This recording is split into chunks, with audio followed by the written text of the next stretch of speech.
So we'll take our malt and we'll crush it to expose all of the starches inside the grain. This one has quite a few different grains in it. Typically, we try to keep the number of different malts to a minimum, but this one just happens to have quite a few in it.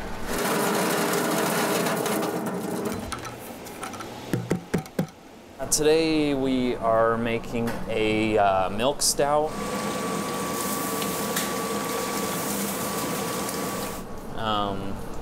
Also known as a sweet stout or cream stout. So it's mostly barley, and so you have mostly Maris Otter, which is a base malt. It's a very pale colored English malt. So it's got a really nice biscuity, grainy flavor to it.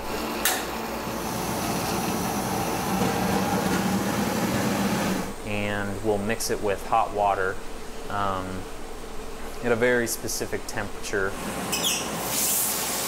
It's usually in between 145 and 160, but the temperature that we run the water in at, that will determine the the fermentability of the sugars that are created. But that kind of, you know, fits in with what I wanted to do for a brewery anyways.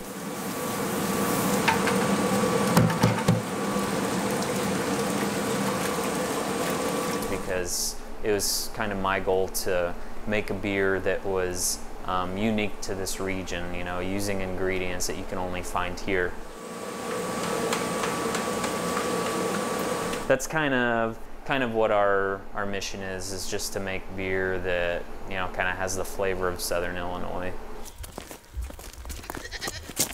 So yeah, we really don't have to go too far when we're gathering stuff. Aaron does most of the foraging. He knows pretty much what you can get, where, what time of the year. So he does a lot of it. We use this plant here a lot. This is a type of, it's called Virginia thyme. Yeah, it's a native wild plant. Being out in the middle of the woods, some people may consider not an ideal location, but for us it works really well because we can source so many different ingredients. We recently brewed a beer with over 100 ingredients into one beer, and all of which are growing in the forest and the woods. And the idea for the brewery, you know, the kind of beers that we brew with all of our foraged ingredients, that came kind of from, I guess, Aaron's interest in foraging for roots and herbs and things that he did since he was in junior high. On this plant here, it's just a wild rose. We use the root a lot. The root makes a really nice black tea.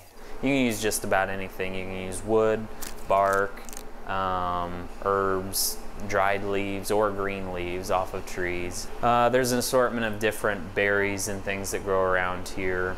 Nuts, roots, mushrooms.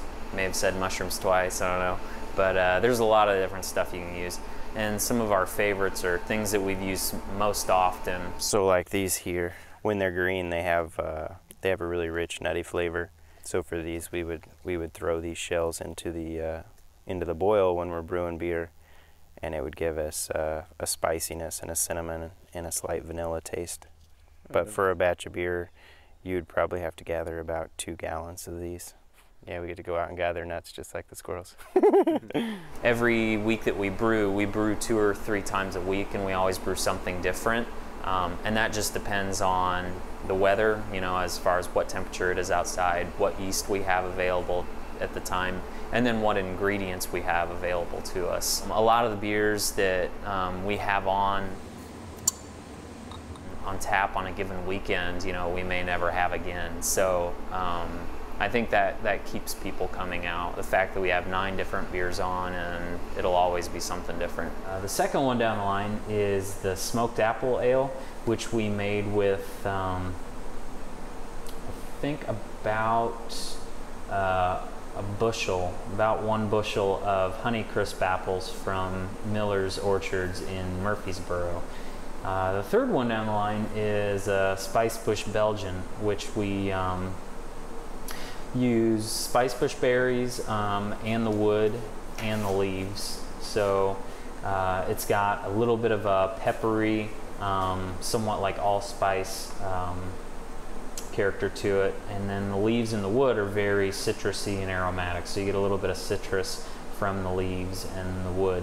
And then the Belgian yeast strain also provides a little bit of fruitiness and some peppery characteristics. This is the Lavender Triple, which Belgian Triple is typically pretty high in alcohol content. This one is about 8.5%.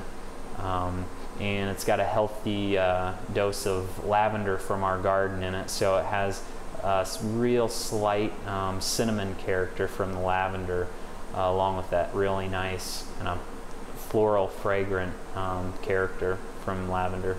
I think people just started to realize that there is a lot more beer out there other than just the really large mega breweries, you know, the stuff that they produce.